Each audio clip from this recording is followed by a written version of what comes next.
আলীবর্দী খানের আমলে বুজুর্গ উমেদপুরে আগা বাকের খান নামে এক প্রভাবশালী জমিদার জমিদারি লাভ করেন।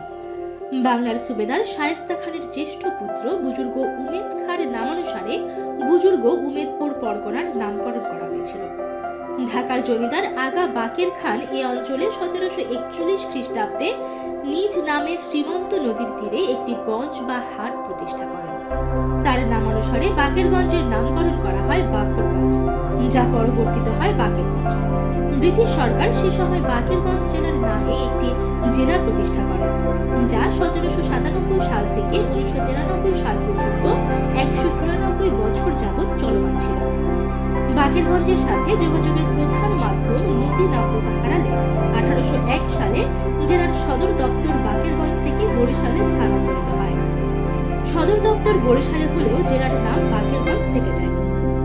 1812 সালে এই জেলায় 15টি থানা ছিল: বরিশাল, গৌরনদী, মেহেন্দিগঞ্জ, ঝালকাঠি, পিরোজপুর, স্বরূপকাঠি, মঠবাড়িয়া, ভান্ডারিয়া, পটুয়াখালী, বাউফল, গুলিশাখালী, গলাচিপা, ভোলা, বোরহানউদ্দিন বা দক্ষিণ শাহবাজপুর। 1993 সালে বরিশাল বিভাগ সৃষ্টির ফলে বাকেরগঞ্জ নামটি জেলা থেকে বাদ দেওয়া হয়। নেতৃত্বের ব্যর্থতায় এই ন্যাক্কারজনক ঘটনাটি ঘটে, অথচ সে সময় বিভাগ বা জেলার যে কোনো একটির নাম বাকেরগঞ্জ হওয়া উচিত ছিল। নিঃসন্দেহে বাকেরগঞ্জকে অবহেলা করা হয়েছে। জেলা সদর বরিশালের নামে বিভাগের নামটিও করা হয়, অথচ ইতিহাস পর্যালোচনা করলে নামটি হওয়া উচিত ছিল বাকেরগঞ্জ বিভাগ। 1982 সালের 7 নভেম্বর তারিখে থানাটি উপজেলায় উন্নীত হয় এবং বাকেরগঞ্জ শহরটি উপজেলা শহরে পরিণত হয়। 1990 সালে বাকেরগঞ্জ শহরকে পৌরসভা ঘোষণা করা হয়।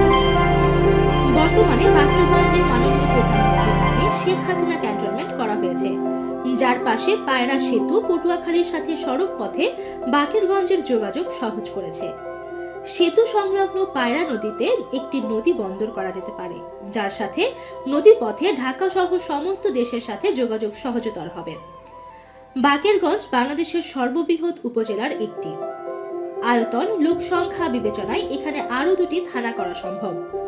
14টি ইউনিয়নে বাকেরগঞ্জের সাথে পার্শ্ববর্তী পটুয়াখালীর একটি থানা অন্তর্ভুক্ত করলে অনায়াসেই বাকেরগঞ্জ জেলা পুনর্গঠিত হতে পারে, যার আয়তন, লোক সংখ্যা বর্তমানে অনেক জেলার চেয়ে বেশি হবে। পক্ষান্তরে পটুয়াখালীর আয়তনও তেমন ছোট হবে না।